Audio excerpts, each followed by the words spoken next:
Olá, olá, olá, boa noite, tudo bom? Sejam muito bem-vindos. Eu sou o Neto, sou engenheiro civil, certo? Sou do time Obra da Mão e hoje nós vamos continuar com o nosso papo aqui sobre negócios na construção civil. Hoje eu quero conversar com vocês sobre modalidade de contratação, tá? Isso é muito importante, certo? Conversar sobre esse assunto pelo seguinte: você que está iniciando na construção civil, iniciando seus negócios na construção civil, você tem que ter muito cuidado com a maneira que você vai ser contratado, né? A maneira que você vai fechar contrato com o teu cliente. Então, eu quero fazer aqui com vocês um papo sobre as 3 modalidades mais usuais no mercado, vamos dizer assim, e que faz com que você possa ter um lucro muito bom ou até um prejuízo muito grande, certo? Eu começo logo dizendo que todas elas são muito importantes, tá? Todas essas modalidades que a gente vai conversar, elas são modalidades úteis, não tem nenhuma proibida, tá? Não tem nenhuma modalidade aqui que diz é melhor do que essa. Não. A gente tem que entender a nossa situação, tá?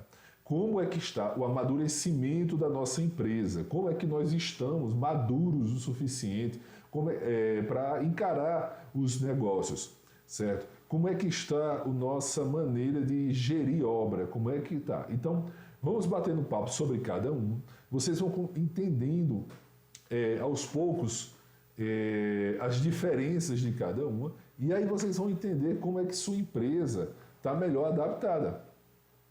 Certo? Para cada uma. Cada uma é um tipo de desafio, tá? Não tem nenhuma mais fácil ou mais difícil do que a outra, tá? Mas são características que cada uma dessas modalidades que a gente vai conversar tem, que é importante a gente entender sobre que maneira eu estou trabalhando, sobre que maneira está o amadurecimento da minha empresa e que maneira eu posso encarar cada tipo de desafio. Ok? Vamos lá. Primeiro eu quero conversar, aqui embaixo, né, vocês estão vendo, conversar sobre empreitada global. Ela é muito comum, muito conhecida. A empreitada global trata-se daquela modalidade onde você fecha junto com o teu cliente o pacote completo, né? Geralmente material e mão de obra, 99, 95% da obra está toda fechada nesse tipo de contratação. Tá? É uma contratação que você se torna responsável em grande parte, por todo o fornecimento de material e mão de obra para a execução dos serviços, certo?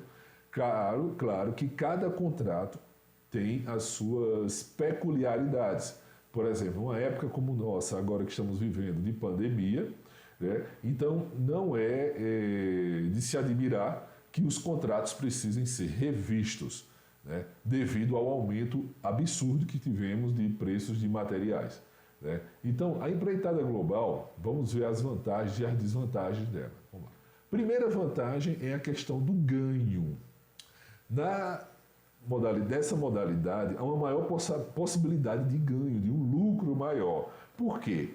É natural, devido a você assumir um risco maior, o seu retorno financeiro também tem que ser maior. Principalmente porque para cada risco que você se impõe a se expor, você tem que ter alguma margem de segurança. E se aquele risco for bem controlado, se aquele risco for bem gerenciado, você não vai ter aquele risco acontecer, não vai ter aquele provável prejuízo que poderia acontecer caso aquele risco acontecesse. E isso se transforma diretamente em ganho. Né? Claro, se o risco não aconteceu e se você antes se precaviu de colocar uma gordura, entre aspas, financeira para se proteger dele, então isso se transforma em ganho. Né? Então é uma contratação que ela é muito mais fácil de você fechar com o cliente. Por quê? Porque o cliente se sente mais confortável de saber que vai deixar com você todo o ônus, digamos assim, de entregar a obra para ele. E ele não vai ter nenhuma preocupação. Né? Porém, isso tem que acarretar, também como todo ônus tem um bônus e vice-versa, isso tem que acarretar numa maior lucratividade para você. O escopo é um grande detalhe, é importantíssimo a gente ver essa questão do escopo, porque ele é mais difícil de controlar, tá certo? Ele é muito mais difícil o escopo de controlar. Por quê? Vamos lá. Nossos clientes, em grande maioria, eles contratam projetos de arquitetura muito básicos. Tá? Por questão de economia, são poucos clientes, infelizmente, que contratam projetos executivos. Na grande maioria, querem apenas um projeto de arquitetura básico, né? Ali é aquele projeto que consiga ter aprovação junto à prefeitura e consiga definir os espaços que a residência, né, o imóvel, a construção vai ter. O que é que isso faz? Isso abre um espaço enorme para, primeiro, um baixo entendimento por parte dos clientes do projeto. A maioria dos clientes, eles não conseguem entender realmente como está o projeto. Eu já cansei de ver cliente entrar assim no ambiente da casa, quando as paredes estão levantadas, e começar a questionar o tamanho dos ambientes, né? Tamanho do vão, tamanho da cozinha, tamanho do quarto, que a janela está muito alta, muito baixa, que não era muito daquele jeito. Além, né, também da questão de acabamentos, porque eles começam a não como o projeto de arquitetura foi um projeto básico e não teve o projeto executivo com todo o detalhamento, né, ali de como é que seriam os acabamentos, quais os revestimentos a serem aplicados, quais a quantidade de pontos de instalações elétricas, hidráulicas, tipo de iluminação, detalhe de forro de gesso, bom, tudo isso. Você, na hora de fechar, você não teve essa informação no projeto. E muitas vezes ele nem discutiu isso com o arquiteto, porque também o arquiteto foi contratado apenas para fazer o projeto básico. Assim sendo, essa informação ficou, né, perdida. E aí ela vai ser achada no momento da execução. É justamente naquele momento que você vai estar executando a obra, né, que aí o cliente vai olhar e vai dizer, eu quero assim, eu quero assado. E aí é onde mora o perigo. Por quê? Porque se você não definir o escopo, né, se você não definir o escopo da tua obra muito bem na fase de contratação, você abre um espaço enorme, certo, para que o cliente queira mudanças e aí vai ter aquela questão de discutir preço, discutir valores. Isso pode se tornar uma grande dor de cabeça, tá? Se você não souber gerenciar muito bem, certo, isso com o teu cliente, isso pode ser um problemão, porque você vai querer cobrar, lógico, e deve cobrar por aquelas definições que, porventura, estejam diferentes do que você orçou, do que você imaginava, e o cliente vai querer negociar com você no meio da obra, no meio da execução. E aí é uma situação muito delicada, tem que ter muito jogo de cintura para saber lidar com essa situação, porque o cliente já, na cabeça dele, ele já fechou a obra com você por um preço global, né? Até o nome da empreitada leva esse termo, porém você não tinha essa definição antes, você não tinha essas definições e aí, bom, paciência. Então, muito cuidado, empreitada global, ela é fundamental você definir muito bem todo o escopo da tua obra, tá? Você definir, criar o que a gente chama de matriz de requisitos, que é que você entrar em todos os ambientes da obra, você procurar cada local, como é que vai ser definido o acabamento, como é que vai ser o rodapé, procura piso, parede e teto, todos os detalhes que vão ter, iluminação, elétrica, pontos elétricos, questão hidráulica, se vai ter água fria, água quente, se vai ter reuso de água de chuva, se vai ter tratamento ou não. Então, tudo isso você tem que estudar muito bem. Aquecimento da água, se vai ser solar, se vai ser um aquecimento da água, vai ser elétrico, tá? Se vai ter boiler, não vai. Então, assim, cada sistema da obra existe um calhamaço enorme de informações que tem que ser definidas. E no caso da empreitada global, é onde essas informações são mais sensíveis, mais importantes, assim, não que não sejam nas outras, mas elas são muito mais críticas, tá? Para que você não tenha problemas, tá, com o teu cliente, ou também problemas de financeiro, que às vezes a pessoa não quer sim ter o conflito ali com o cliente, e aí se passa para poder fazer a obra e cobrir esse prejuízo, porque não quer ter aquele embate, e aí, de prejuízo, de grão em grão, a galinha enche o papo e de centavo em centavo o seu lucro vai embora. E como sabemos aqui no Obra na Mão, todo mundo tem que ter obras lucrativas. Tá? Então, gente, esses cuidados com empreitada global são fundamentais. Tá ok? Espero que todo mundo tenha entendido bem aí esses cuidados. Né? Vou até voltar aqui para relembrar. Né? A contratação ela é muito mais fácil, pô, maravilha. A possibilidade de ganho é muito maior, mas você vai ter que aprender a gerenciar muito bem os riscos de aumento de custo e também vai ter que gerenciar muito bem esse escopo da obra. Ok? Bom, vou conversar agora com vocês sobre mão de obra. Mão de obra é quando você fornece apenas a mão de obra. Né? A diferença primordial, né, para a anterior é porque você não vai ser o fornecedor de material. Na verdade, você não vai estar no seu contrato ser a pessoa que vai adquirir os materiais e vai colocar na obra.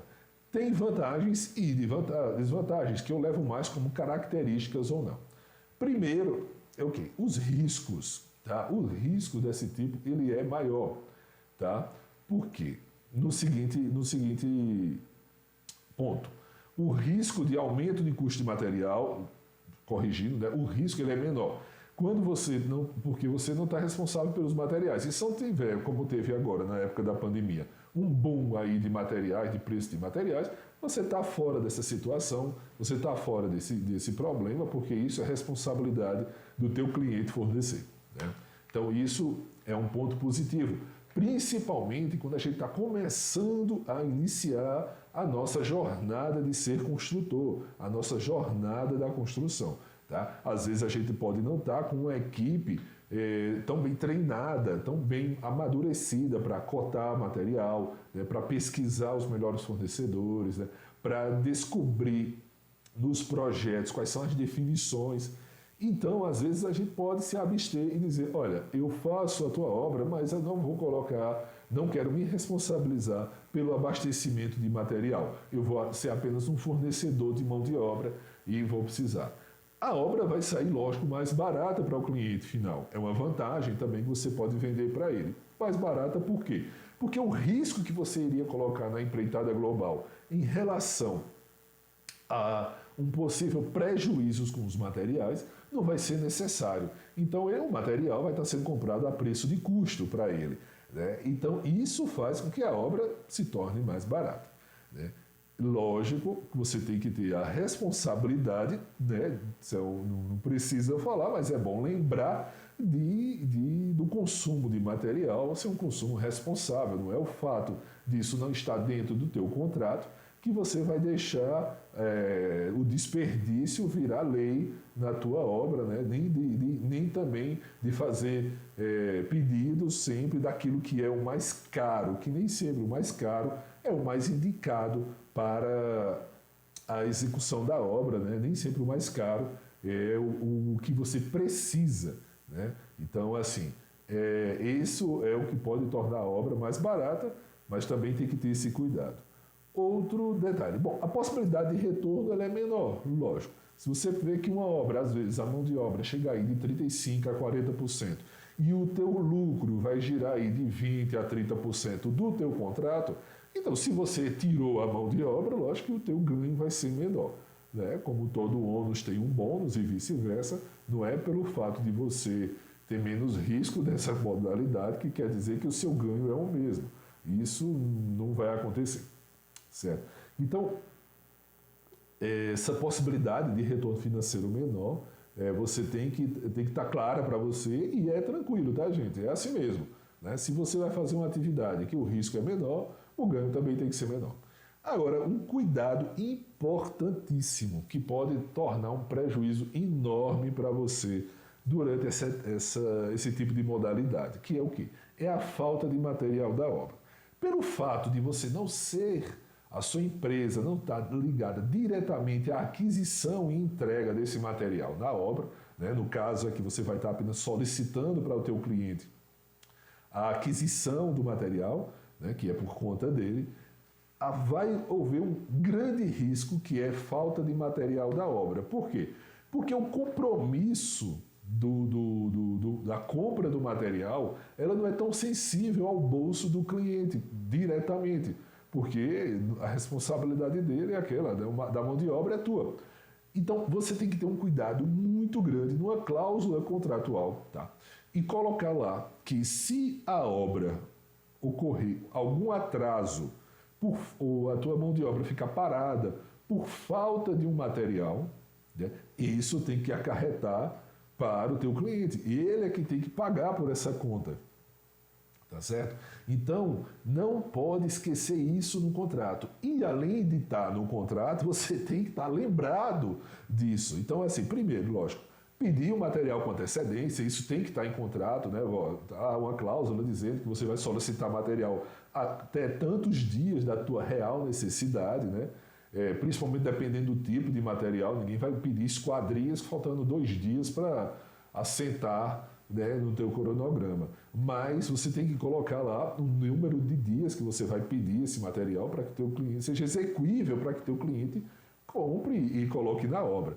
Mas também você tem que estar atento para que, se ele não colocar, aí ele tem que se responsabilizar por aquela tua mão de obra que porventura possa ficar parada ali, né, esperando por falta de material. É uma contratação, certo? Que eu aconselho ela principalmente para quem está no início. Quem está no início. Por quê? Porque você exercita a questão da aquisição dos materiais, né? Mas você ainda não tem o amadurecimento para estar comprando os materiais, porque tua equipe ainda não está treinada, tu está começando, e é natural. Eu escutei uma frase essa semana que eu adorei, que quem nasce grande é filho de elefante. Então todo mundo nasce pequeno. Tá? Então a gente está nascendo, a gente está começando, a gente está no início, e a gente tem que saber muito bem o tamanho da nossa perna. Se nós conseguimos atender o nosso cliente, até que ponto? Até aqui. Então esse é o ponto que você tem que atender o teu cliente, é o ponto que ele tem que estar satisfeito, é o ponto que ele tem que estar feliz, tá? Então não adianta prometer e não cumprir, certo? Então isso é muito importante. Então, gente, essa questão de aquisição de mão de obra, olha com muito carinho essa modalidade, estuda ela bem direitinho, porque eu acho que é um pontapé inicial muito, muito bom. Tá? Principalmente se o teu cliente tiver disponibilidade, tá, para compra, tá? Se ele tem essa disponibilidade. Lógico que ela tem um nível de dificuldade de fechamento razoável. Por quê? Primeiro você vai apresentar para o teu cliente um preço, né, de mão de obra, que assim, lógico, você vai alertar a previsibilidade de material, mas vai estar dando o teu custo de mão de obra, o teu preço. Isso ajuda muito ao teu cliente a fechar, né? Porque você, sabendo fechar, lógico, você vai dizer a ele, olha, pô, tu vai comprar material a preço de custo, tá entendendo? Eu não vou estar botando nenhum ônus acima desses valores. Isso é uma maneira boa de você tentar vender para teu cliente essa questão, tá entendendo? Então, quando você consegue ter um cliente que consegue fazer esse tipo de modalidade, eu aconselho a você não perder essa oportunidade, tá? Para mim, é uma das melhores oportunidades essa, tá? Você vai cuidar da gestão da tua mão de obra, tá? E vai solicitar material a um terceiro ali, que é o teu cliente, e ele vai se responsabilizar para colocar, e você, lógico, monitorar se esse material está chegando ou não está chegando na tua obra, tá ok? Então, pensa com carinho nessa modalidade, tá, gente, de mão de obra. Bom, e aqui vamos falar sobre administração. Administração, muita gente pensa que é a modalidade mais fácil de ser executada. Por quê? Porque, poxa, por administração eu estou cobrando lá uma taxa, eu não tenho risco. Não é bem assim. Lembre que o seu negócio não é um só. Você não está montando uma construtora, uma empresa para fazer apenas uma casa. Então, se é isso, se você precisa que ela perdure, ela tem que ter continuidade, né? Ela tem que ter ali uma evolução. Você tem que a tendência natural, e tem que ser assim, que você cresça, que você cada dia tenha contratos maiores e maiores. E isso exige uma responsabilidade muito grande. E é por isso que eu acho que por administração, apesar de parecer ser a maneira mais segura, eu não aconselho para quem está no início entrar por essa modalidade. Por quê? Vocês vão entender agora a minha opinião, lógico, né? Isso é a questão de a minha opinião. Vamos lá, vantagens enormes, né? Zera o risco de prejuízo, lógico. Você está fazendo obra por administração, né? Então ali é uma taxa que você recebe de acordo com as despesas que ocorrem na obra, né? O escopo ele está mais solto, né? Então assim, se o cliente resolver mudar a obra, ele está mais livre, ele não tem que estar olhando o contrato, ele não tem que estar esperando um termo aditivo seu, nada. Se ele resolve mudar o escopo da obra, né, você muda. É apenas uma questão de você se adaptar à realidade dele ali, ao que ele vai querer, né? Mais uma característica, transparência máxima. E aí eu vou abrir um leque bem grande com você, tá? E ela também é mais difícil contratar. Transparência máxima é mais difícil contratar. Vamos entender. Por que transparência máxima? Ah, Neto, é apenas porque eu tenho que prestar contas? Não, não é apenas isso. A obra por taxa por administração, ela para mim é a coroa da realeza da construção. Por quê? Porque você, nesse nível de transparência, você vai ter que, primeiro, se comprometer em garantir ao proprietário que você está preocupado, né, que é objetivo também seu, que a obra saia pelo menor custo e com qualidade. Tá? Em jamais, nenhum momento pode transparecer para o cliente que você está interessado que a obra saia mais cara para que você ganhe mais dinheiro, né? Então, o que é que a gente tem que fazer? Apenas a palavra, às vezes, não é o suficiente para o cliente ali, tá? Primeiro, acompanhamento do orçamento. Obra, em qualquer uma das modalidades, você tem que ter um orçamento para lhe guiar. Orçamento não é para fechar negócio, orçamento é uma ferramenta gerencial. Tá ok? Segundo, você tem que, além do compromisso com o orçamento, compromisso com o cronograma, certo? Tem que também ter um compromisso enorme com o cronograma. Terceiro, a sua taxa de administração, que é o que nós trabalhamos aqui, ela é uma taxa fixa, tá? E que nós somos bonificados quando atingimos o objetivo, certo? Então, a gente não cobra aqui uma taxa variável por administração. Nós cobramos taxa fixa com bonificação pelo objetivo atingido. Isso é excelente. Por quê? Porque você faz com que o seu cliente tenha certeza de que você não vai ganhar nada em a obra sair mais cara, tá? Então, isso elimina muito problema, gente. Elimina muito problema. Então, essa é uma dica, tá? Uma dica de ouro. Quando for fazer obra por administração, tá? Para acabar com a desconfiança do cliente, aquela sensação chata dele achar que você está se beneficiando por estar construindo por mais caro, com um preço maior, poxa, coloca essa possibilidade no contrato, tá? Que a remuneração da tua empresa, a tua remuneração da tua construtora, ela será uma remuneração onde será fixa o valor, ok? E que você vai ser bonificado quando você atingir o objetivo. E aí você alinha o teu interesse, que lógico é ganhar mais, e você só ganha mais se você atingir o objetivo, que é deixar a obra dentro do orçamento e dentro do prazo, tá? Com o desejo de qualquer cliente normal, que é a obra mais barata e mais rápida possível. Tá? Essa característica é o que torna mais difícil contratar. Por quê? Porque tem que ter um alinhamento de credibilidade enorme. Tá? Lembre-se, o que vocês vendem é credibilidade. Construção, qualquer Zé Maluco faz. Tá? Qualquer maluquinho por aí está fazendo, mas a credibilidade do cliente, colocar o dinheiro na tua mão e garantir que vai ter a casa dele é importantíssimo, e isso é o que você vende, tá? É o que eu digo, a partir do momento que o cliente confia em você, preço é um detalhe, preço é uma consequência. Tá? Lógico, a obra por administração ela vai sair mais barata para o cliente.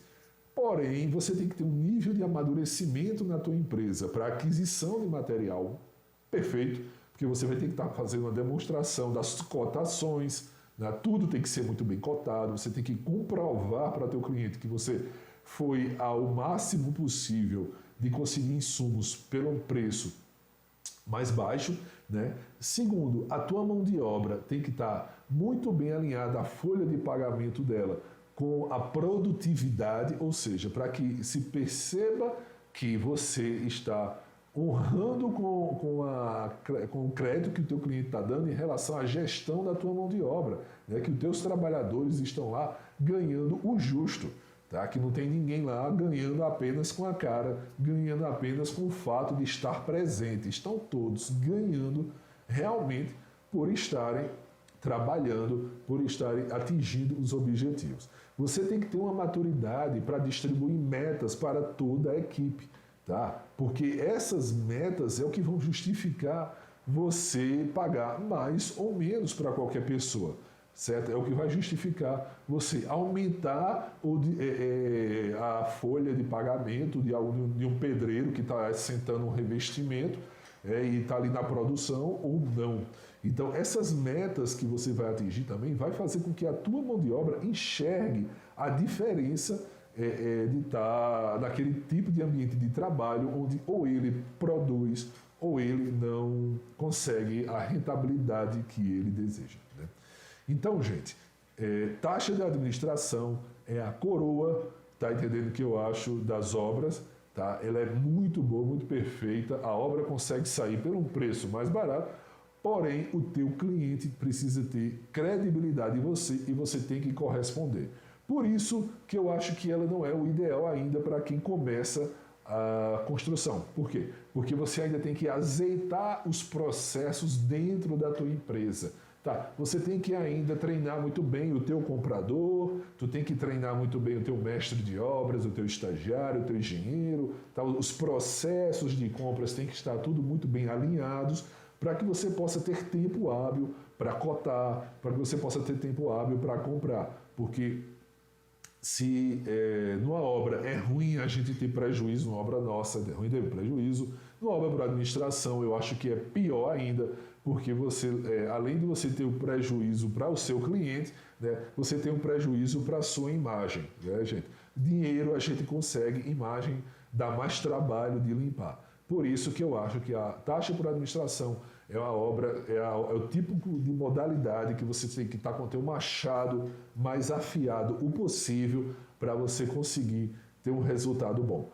Apesar também, viu, gente, que quando você consegue atingir esse nível,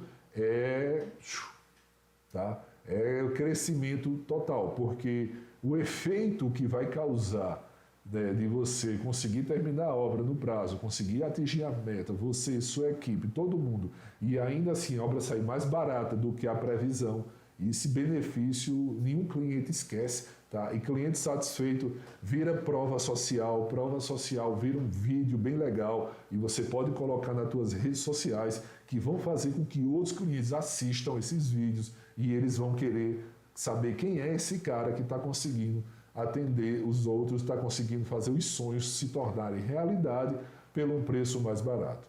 Tá ok? Bom, gente, era isso que eu tinha para conversar com vocês, tá certo? Hoje a gente veio um pouco mais tarde. Um abração para todo mundo e tchau!